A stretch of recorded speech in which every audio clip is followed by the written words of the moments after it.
Olá, sou Anita Campos, diretora médica da AMD Health. Estamos participando hoje da 8ª edição do Cenário das Doenças Raras no Brasil. E eu estou aqui com a Vanessa Tais, que é diretora de Economia de Saúde do Hospital Albert Einstein, e ela acaba de participar de uma das mesas de discussão de como criar um ecossistema em doenças raras no Brasil. Prazer, Vanessa, estar aqui com você. Vanessa, uma das suas falas na mesa foi a respeito de financiamento de terapias para o tratamento das doenças raras, que deve seguir, em alguns casos, o modelo de risco compartilhado baseado em desfechos. Eu queria que você comentasse um pouco com a gente quais são os principais desafios de avaliar desfecho para risco compartilhado e qual seria o papel dos estudos de vida real para avaliação desses desfechos. Tá bom. Bom, Anita, é um prazer participar dessa conversa com você. Eu acho que há um desafio de financiamento, porque as terapias são de alto custo, e os modelos de compartilhamento de risco, eles tentam diminuir as nossas incertezas. Então, a vantagem de um modelo baseado em desfecho é que a gente poderia dizer que o pagamento é feito quando o paciente tem um determinado benefício mínimo em relação a ter realizado aquele tratamento. Qual é a dificuldade? É medir esses desfechos. E também de ser capaz de definir desfechos que sejam relevantes dentro de um acordo como esse. E aí o que a gente vê é, como o país é muito grande, os centros de referência são espalhados.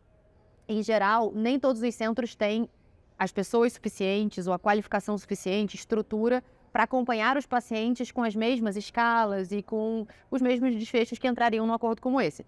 Então, uma possível solução seriam realmente os registros de pacientes, que seriam estudos de mundo real contínuos, e a partir dos dados desses registros, a gente poderia avaliar o impacto da incorporação de novas tecnologias.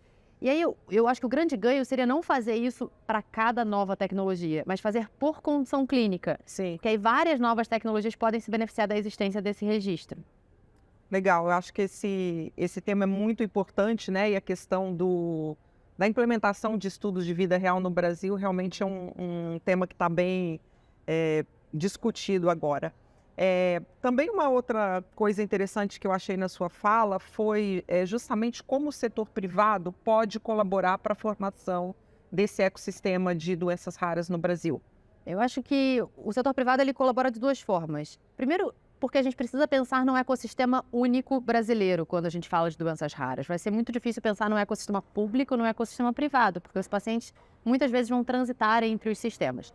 E aí, quando a gente pensa num ecossistema único, eu acho que uma oportunidade é identificar quais gaps que existem de cuidado ou de estrutura e o setor privado poderia apoiar a ocupar e realizar os serviços que faltam. Então, por exemplo, a gente tem um projeto no Einstein, que é o projeto Genomas Raros, que é um projeto financiado via PROAD e que já sequenciou o genoma de mais de 6.700 pacientes, ou com doenças raras ou com cânceres hereditários. E essa é uma demanda, que os pacientes possam ter acesso a exame, ter acesso a diagnóstico. Então, é um exemplo de uma forma em que o setor privado e o setor público podem trabalhar juntos para ocupar e para suprir esses gaps. E a outra situação seria realmente entender como é que a gente, no setor privado, acompanha os pacientes com doenças raras que vão precisar desse tratamento contínuo, sistêmico, multifuncional, né? Então, como é que a gente cria essas redes também no setor privado? E aí eu acho que pensando nesse ecossistema como um todo, mas sabendo que vai ter aí um sub-ecossistema privado também. Claro. E, Vanessa, pensando agora nos profissionais de saúde, a gente sabe que é muito importante em doenças raras a questão do diagnóstico precoce. Há várias doenças raras onde principalmente as crianças têm um diagnóstico muito tardio e eventualmente elas não são nem mais elegíveis a certas medicações e terapias avançadas que vão agora chegar no Brasil.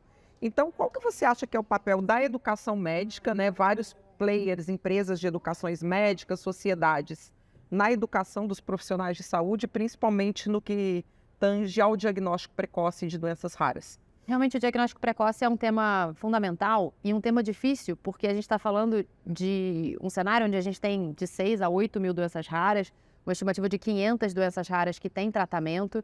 Então é realmente muito conhecimento para que um profissional de saúde específico que está na ponta e que está espalhado pelo Brasil inteiro, que tem dimensões continentais, tenha. Claro. Então é um processo contínuo E eu acho que a gente deveria pensar também em alguma forma de apoiar o médico que está na ponta, porque muitas vezes esse paciente vai ter a primeira suspeita do diagnóstico na atenção primária. Sim. E aí, como é que eu apoio esse médico da atenção primária a fazer esse diagnóstico mais rápido? Para onde ele encaminha esse paciente? Será que a gente não pode usar telemedicina para apoiar o médico a fazer uma interconsulta e a discutir suspeitas diagnósticas? Porque muitas vezes a gente discute muito tratamento, diagnóstico e tratamento, mas se não houver essa suspeita inicial, não adianta existir todo o resto, porque o paciente não vai se beneficiar. Então, eu acho que é fundamental.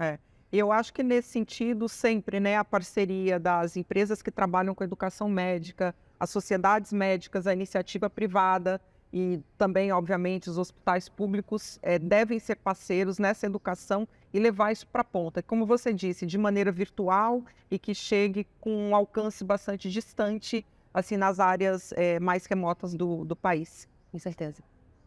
Pessoal, então agradeço aqui a presença da Vanessa e a gente continua com vocês com mais atualizações que aconteceram hoje no Congresso. Obrigada. Obrigada.